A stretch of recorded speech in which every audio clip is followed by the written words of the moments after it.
What's a communion light? No, it's not a low-calorie option of the Lord's Supper, but you will find out what it is along with celebrating slushies on today's edition of 10 with Tom. Wait, did I say slushies? Silly me, it's Slurpee Day. That's right, it's 7-Eleven, and that means free Slurpees at 7-Eleven. Unfortunately, you must now be a 7 Rewards member to get your free frozen delight. But free or not, it is a great day for a slushie or a Slurpee. So I hope you get a chance to get out and enjoy one. Romans chapter 12, verses 6 through 8 says, "We have different gifts, according to the grace given to each of us. If your gift is prophesying, then prophesy in accordance with your faith. If it is serving, then serve. If it is teaching, then teach. If it is to encourage, then give encouragement. If it is giving, then give generously. If it is to lead, do it diligently.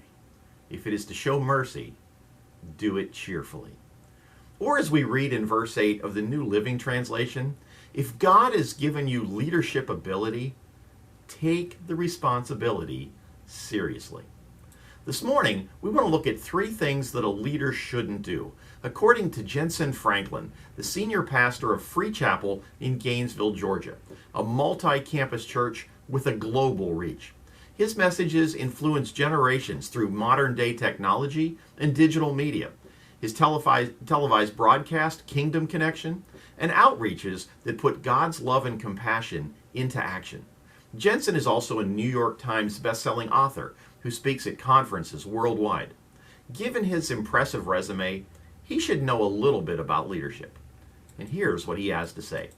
Number 1, a leader shouldn't be afraid to try something new.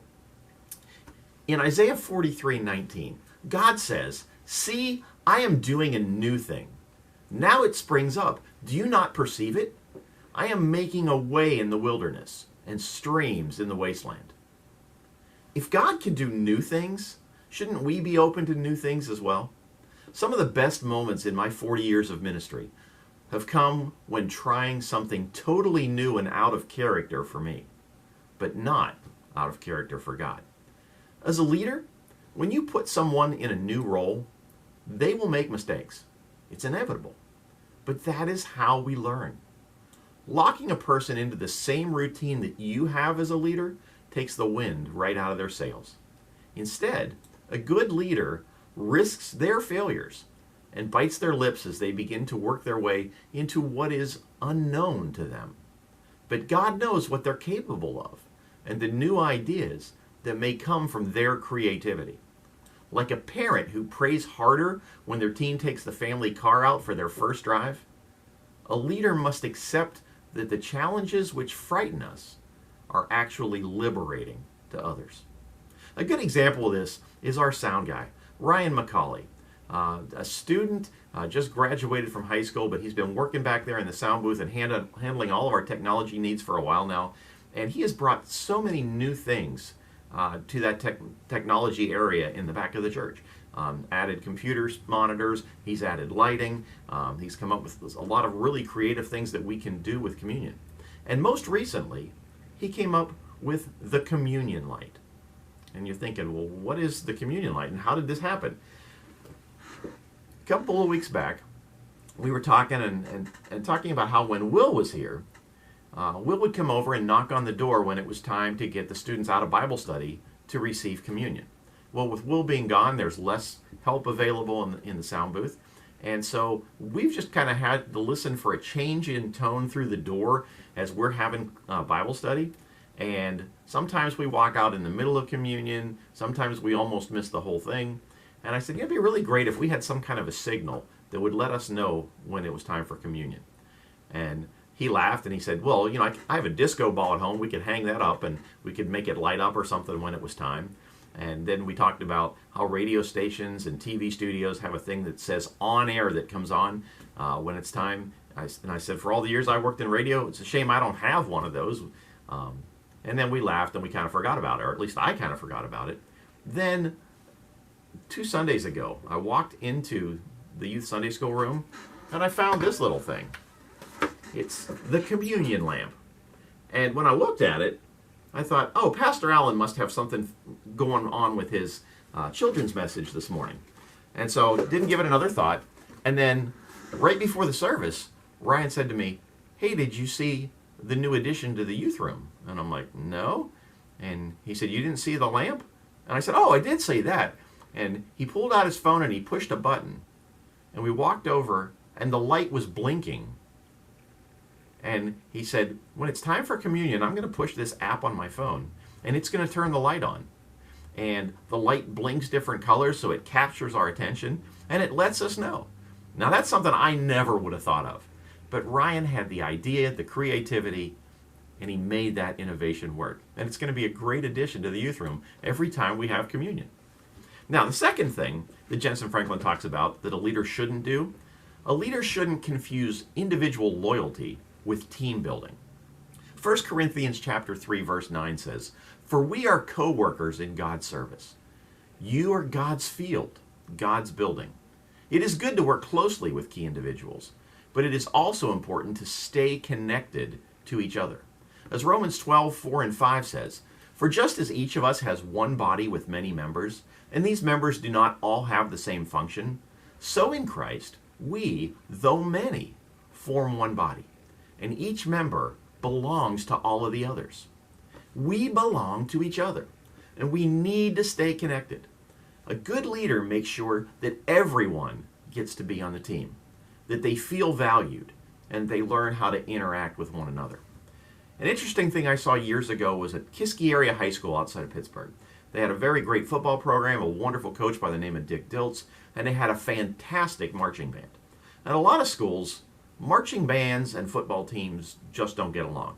They may have to share space, they share attention, but they should be working together. And Dick Diltz appreciated the music program and the support that his student athletes got from the members of the band. And once a year, the Kiski band would do their performance after the game instead of at halftime. And at that game, when the game was over and the players were tired, Dick Diltz would have all of the players come back to the sidelines, get on a knee, and watch the band perform. And when it was over, they would applaud, they would stand and applaud for the band and go out and congratulate them and thank them for all of their support. What a great way to build community, and I've always appreciated that. The third thing, a good leader doesn't try to micromanage people. In Paul's second letter to the church in Corinth, in chapter 7, verse 16, Paul says, I am glad I can have complete confidence in you. There's a difference between managing people and leading them. Managing people requires an eye for detail and making sure that things are done exactly the way you want them done. It can be exhausting. Leading, on the other hand, involves vision sharing, goal sharing, and motivating. And then stepping back and letting people use their gifts and their talents to do their jobs. Good leaders must know the difference between the two. When you micromanage rather than lead, morale plummets because people need clear objectives and the freedom to figure out how to reach them. 30 years ago, I was leading a ministry known as the Unstoppable Saints. It was a singing, dancing, and drama group that shared testimonies and ministered in churches, parks, camps, festivals, and anywhere else we could get an invitation to. We were even able to land an hour-long television special. Now, I knew nothing about singing, dancing, or drama, but the Lord provided the people who did. And as I shared my vision of the big picture, our team, both adult leaders and students, took it and ran with it, making it much more than I would have ever been able to make it on my own. So don't micromanage. It diminishes the sense of ownership those under you and around you need for good team dynamics and problem solving. President Dwight David Eisenhower once said, pull the string and it will follow you wherever you wish. Push it and it will go nowhere. You can't pull your team to success unless you are leading from out front. Pushing the team from behind to go out and do things that you won't creates instant resistance. Get out there and gently pull each employee to where you are. Pull them onto the sales floor with you. Pull them onto the phones. Pull them through unexpected changes. The fear diminishes when they see the leader go first. The water's fine. Come on in.